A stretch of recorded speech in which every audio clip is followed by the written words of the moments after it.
Bonjour et bienvenue sur la chaîne, j'espère que vous allez bien. Dans l'écosystème crypto-monnaie, le nerf de la guerre, c'est les développeurs. Donc si tu as des développeurs qui sont dédiés à ton projet et qui passent du temps à développer ton projet, ça veut dire que ça les intéresse et qu'il se passe quelque chose d'intéressant sur ta blockchain ou sur ton projet. Et à contrario, si tu manques de développeurs ou les développeurs ne veulent pas aller sur ton projet pour développer ta blockchain, ça peut poser problème. Et en termes de crédibilité, ça fait un peu tâche.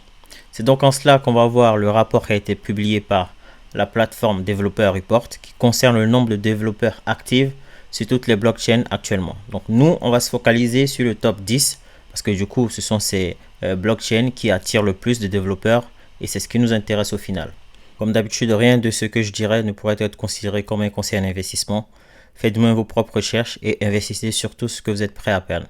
Et n'hésitez pas aussi à vous rendre sur la plateforme developerreport.com pour aller plus dans le détail des recherches. Donc sans plus tarder, on va commencer avec notre premier blockchain qui attire le plus de développeurs et sans surprise, c'est Ethereum.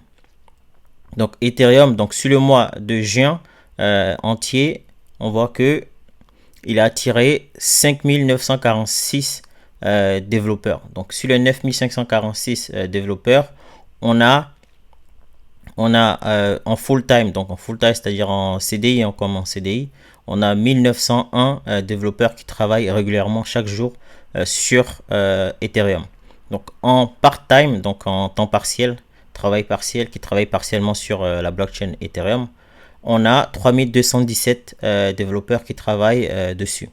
Et en one time, donc une fois, peut-être une mission également, on a 821 développeurs. Mais chose à noter, c'est que on voit que sur une année, toutes ces datas sont en baisse. Donc ça veut dire que Ethereum a perdu quand même des développeurs. Ils ont dû, je pense, se rendre sur d'autres blockchains ou d'autres plateformes pour essayer d'exercer en fait. La seconde blockchain qui attire le plus de développeurs sur son écosystème, c'est Polkadot. Cela peut se comprendre par le fait que Polkadot, c'est tout un écosystème assez vaste avec tous les parachains qui sont sortis. On a par exemple Astar, Moonbeam, etc. Et sur le mois de juin, parce que du coup les données sont basées sur les datas du mois de juin 2023, on a eu 1923 développeurs qui ont travaillé activement sur le projet Polkadot. Donc parmi ces 1923 développeurs, en full time, on avait 645 développeurs qui ont travaillé en full time, donc en temps plein. En part-time, on a eu 1013 développeurs qui ont travaillé du coup dessus. Et en one-time, donc une fois, 265 développeurs. Donc pareil comme Ethereum, on voit que ces datas sont en baisse par rapport à ceux de l'année dernière, donc sur le mois de juin également. Donc on voit par exemple que ceux qui ont travaillé une fois sur Polkadot, on est en baisse de 29%. Ceux qui ont travaillé en part-time, on est en baisse de 22%. Et ceux qui ont travaillé en full-time, on est en baisse de 18%.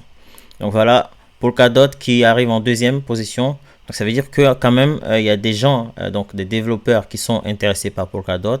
Et ça veut dire que le projet, il a de l'avenir en tout cas, je l'espère. Et c'est très bon à savoir que des développeurs s'intéressent à Polkadot.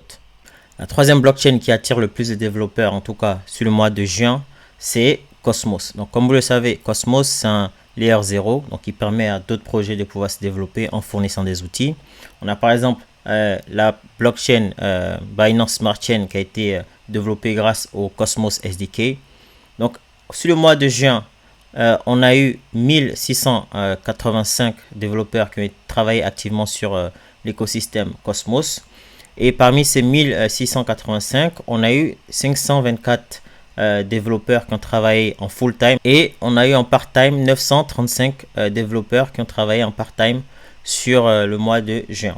Donc en one time par contre, on a eu 226 développeurs, donc c'est-à-dire une fois. Comparé aux autres blockchains que j'ai cités précédemment, on voit que le nombre de part time est en hausse de 2%.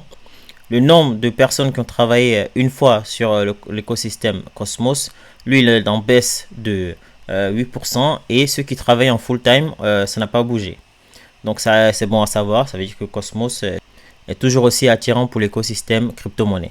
La quatrième blockchain qui attire le plus de développeurs, en tout cas sur le mois de juin dernier, c'est Solana. Donc Solana, sur le mois de juin, a attiré 1475 développeurs activement. Et sur les 1475 développeurs, on avait 363 qui ont travaillé en temps plein sur le projet.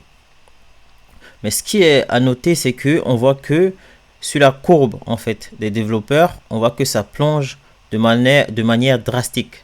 Et ça peut s'expliquer par exemple par le fait qu'il y a eu pas mal de coupures sur Solana, ou encore le fait que Solana ait des problèmes, notamment avec FTX et tout, etc. Donc ça fait que des développeurs ont délaissé le projet parce que peut-être qu'il y avait des problèmes liés à des fonds, etc. Donc, comme on peut voir par exemple sur le mois de juin, comparé à l'année dernière, on a eu moins 32% sur le nombre de développeurs qui ont travaillé en full-time sur Solana, moins 45% sur le nombre de développeurs qui ont travaillé en part-time sur Solana, donc qui est à 820 développeurs, et moins 54% de développeurs qui ont travaillé en one-time sur Solana. Donc on est à 292 développeurs. Donc ça veut dire qu'il y a beaucoup de personnes qui ont quitté l'écosystème Solana. Donc pas mal de développeurs ont quitté l'écosystème. Donc ça reste à voir en fait ce qui va se passer dans les mois et les semaines à venir. On sait que Solana semble être là en tout cas pour durer, avec le partenariat avec Visa par exemple récemment. Donc on verra très bien ce qui va se passer.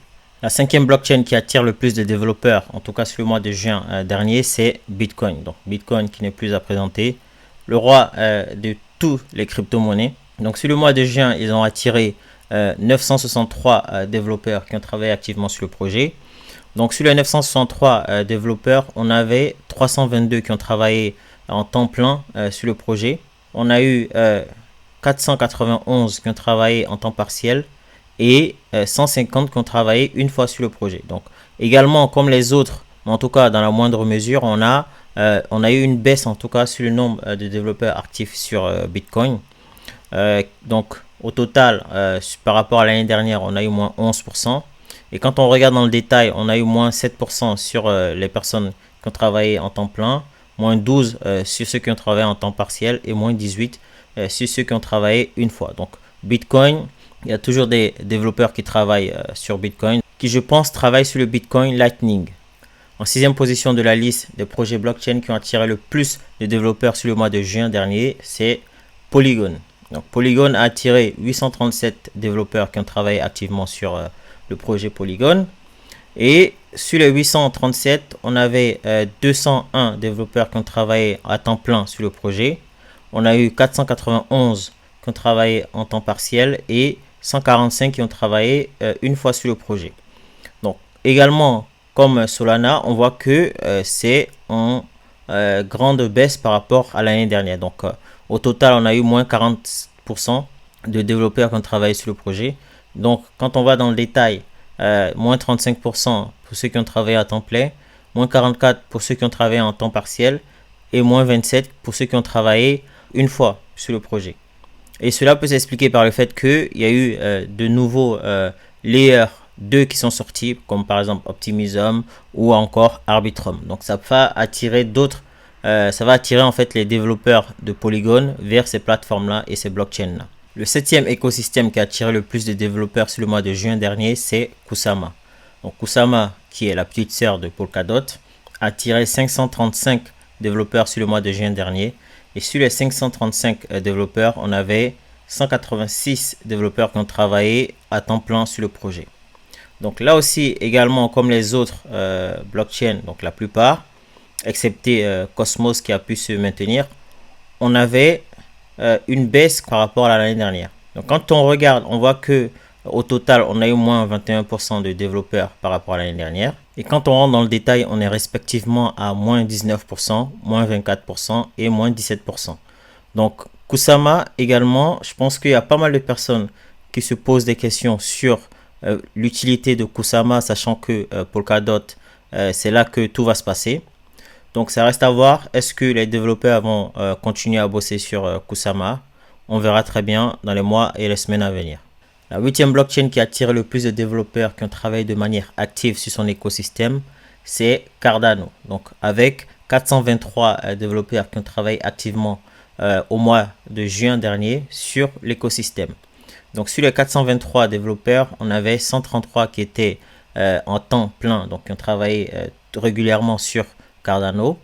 Et quand on rentre dans le détail, on voit que il y a eu 225 développeurs qui ont travaillé en temps partiel et 65 qui ont travaillé une fois sur l'écosystème Cardano. Comme les autres, toutes les blockchains commencent à perdre de l'intérêt parce qu'on est dans le bear market. Et donc du coup, comme vous pouvez le voir, on est à moins 18% sur le nombre de personnes qui ont travaillé à temps plein sur Cardano, moins 14% sur le nombre de personnes qui ont travaillé à temps partiel et moins 27% sur le nombre de personnes qui ont travaillé une fois sur Cardano. Le 9e écosystème qui a attiré le plus de développeurs sur le mois de juin dernier, c'est la BNB Chain. Donc avec 548 développeurs qui ont travaillé activement sur l'écosystème. Donc dans les 548 développeurs, on avait 133 qui étaient en temps plein. On a eu 306 qui étaient en temps partiel et 109 qui ont travaillé une fois sur l'écosystème. Donc comme les autres, c'est la même chose, hein. Tout est en baisse comparé à l'année dernière. Donc au total, on est à moins 40% par rapport à l'année dernière. Et quand on rentre dans le détail, on est à moins 39 sur ceux qui ont travaillé en temps plein, moins 42 sur ceux qui ont travaillé en temps partiel et moins 34 sur ceux qui ont travaillé une fois sur la BNB Chain. Donc la BNB Chain a pu se développer notamment grâce à pas mal de meme coins qui ont eu du succès sur la blockchain. Et force est de constater que pendant le bear market, les meme coins n'ont pas vraiment de succès et donc du coup ça attire pas des développeurs sur l'écosystème BNB. Mais je pense que au prochain bull run, cela peut changer et la BNB Chain peut augmenter, en tout cas en termes de développeurs actifs qui travaillent longuement sur l'écosystème et sur l'avenir de la BNB Chain. Arrive donc en 10e position la blockchain Near qui a attiré 531 développeurs qui ont travaillé de manière active sur l'écosystème. Donc sur les 531 développeurs, on avait 132 développeurs qui ont travaillé à temps plein sur le projet, puis 318 qui ont travaillé à temps partiel et 81 qui ont travaillé une fois au moins sur le projet. Et là aussi également, quand on regarde, on voit qu'on a moins 58% de développeurs en moins comparé à l'année dernière au total. Et quand on rentre dans le détail, on voit que moins 51% par rapport au nombre de personnes qui ont travaillé de manière régulière, donc à temps plein sur Near, moins 56% pour ceux qui ont travaillé à temps partiel et moins 70% pour ceux qui ont travaillé au moins une fois sur l'écosystème Near. Donc c'est assez énorme, ça montre à quel point on est vraiment dans le bear market. Même les développeurs ne veulent plus travailler sur les projets.